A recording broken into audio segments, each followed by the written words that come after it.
Bom, agora eu vou falar um pouquinho para vocês sobre engenharia genética, sobre clonagem, sobre transgênico. Primeiro, em que consiste a engenharia genética? A manipulação do DNA. Manipulação do DNA que a gente chama de DNA recombinante.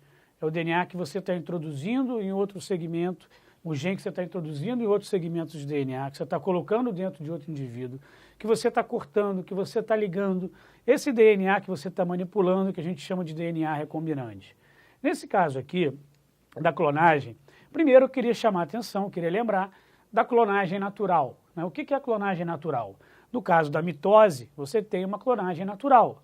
Quando você forma um gêmeo monozigótico, você tem uma espécie de clonagem, porque na verdade houve uma fecundação e na divisão dos blastômeros você tem a separação dos dois indivíduos. Então são dois indivíduos geneticamente iguais porque vieram da mesma fecundação e que ao longo do desenvolvimento embrionário eles se separam.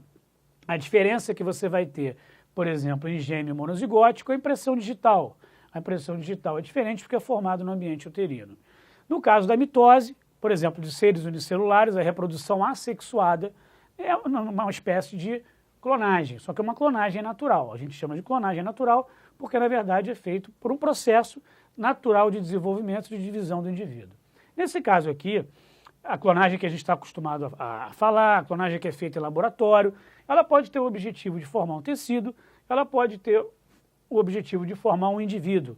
Agora tem a polêmica aí que clonaram novamente um mamífero, e no caso uma espécie humana, um indivíduo da espécie humana. Depois eu vou falar um pouco sobre o problema que está envolvido nisso aí.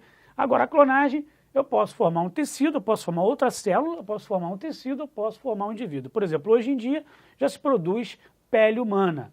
Então, amanhã, num futuro próximo, você vai ter uma queimadura de segundo, de terceiro grau, você pode fazer um transplante de pele, né? Na verdade, uma pele humana que vai ter um índice de rejeição bem menor. Nesse caso aqui da clonagem, o que eu vou ter? Na verdade, o que vai diferenciar se eu vou formar um tecido ou se eu vou formar um novo indivíduo? Primeiro, se eu vou pegar essa célula que foi formada e vou colocar numa placa de Petri em laboratório, provavelmente eu vou formar um tecido. Se eu pegar esse indivíduo que foi formado, essa célula que está se desenvolvendo, implantar dentro de uma barriga de aluguel, eu vou ter a formação de um indivíduo. Sem contar que no processo de diferenciação, no processo de desenvolvimento dessas células aqui, eu tenho fatores que vão expressar genes ativos, genes inativos. Por exemplo, existe uma teoria que diz que um dos motivos da diferenciação celular é o mecanismo indutor de células vizinhas. Então, que as células que estão ao redor daquela célula que eu estou cultivando vão liberar substâncias que vão induzir a ativação de determinados genes para que essa célula forme um determinado tecido. Então, é mais ou menos assim. Se eu pegar uma célula indiferenciada e colocar num tecido, numa lâmina de tecido, numa cultura de tecido epitelial, essa célula vai se diferenciar em tecido epitelial. E se eu pegar, por exemplo, essa célula e colocar no meio de cultura de célula óssea, essa minha célula indiferenciada vai se diferenciar em célula óssea. Beleza. Aqui no caso da clonagem, um processo em que eu vou pegar um núcleo diploide de uma célula, então eu quero fazer a clonagem de um indivíduo determinado, seja ele qual for, da ovelha Dolly, vamos pegar o exemplo clássico da ovelha Dolly. Eu pego uma célula, pode ser uma célula de glândula mamária, uma célula diploide, tem que ser uma célula somática. Lembra que soma, do grego, quer dizer corpo. Então, a célula somática é qualquer célula do corpo que não é o gameta, portanto, ela é diploide. O que é a célula diploide? Célula que apresenta 2 cromossomos de cada tipo, na nossa espécie são 46 cromossomos. Eu vou pegar esse núcleo diploide, ao mesmo tempo eu vou pegar um ovócito, vou tirar o núcleo desse ovócito, eu só quero utilizar o citoplasma, a membrana desse ovócito, e vou pegar esse núcleo diploide e vou colocar dentro desse ovócito. Vou pegar esse ovócito, que era um ovócito anucleado, repara que não é um óvulo, é um ovócito secundário. Vou pegar esse núcleo diploide e vou colocar dentro desse ovócito.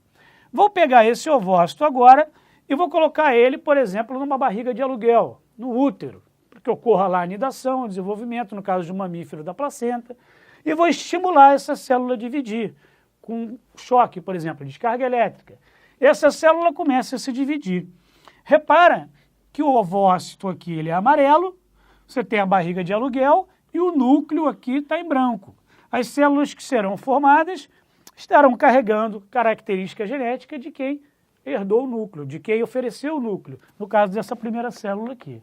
Tranquilo? Então, o que eles costumam perguntar em prova é, por exemplo, pegou o núcleo de uma célula diploide de um sapo, aí pegou um ovócito secundário de um coelho e pegou, implantou num outro animal qualquer. O que vai nascer disso aí? Vai nascer o sapo que doou o núcleo diploide. Então, quem está doando o núcleo vai ser responsável pela transmissão das características hereditárias. Beleza.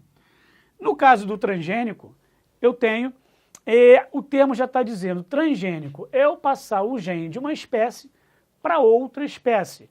Então, olha o que eu coloquei aqui. Eu tenho uma espécie A, essa espécie A, eu peguei um fragmento de DNA, eu vou usar para isso uma enzima de restrição, ou uma endonuclease. Essa enzima de restrição, eu corto o fragmento do DNA que eu quero, vou pegar esse fragmento do DNA e vou colocar numa outra espécie. Aqui eu vou usar uma enzima chamada DNA ligase.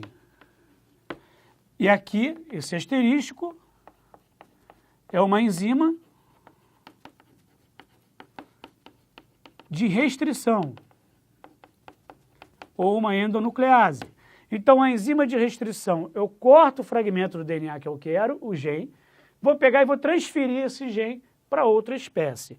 Então, sempre que eu tenho um indivíduo onde, no seu material genético, existe um pedaço de DNA, um gene de uma outra espécie, a gente chama de indivíduo transgênico. Agora, no próximo módulo, eu vou explicar para você como a gente faz isso com a insulina e com outros exemplos que a gente tem de indivíduo transgênico no nosso cotidiano.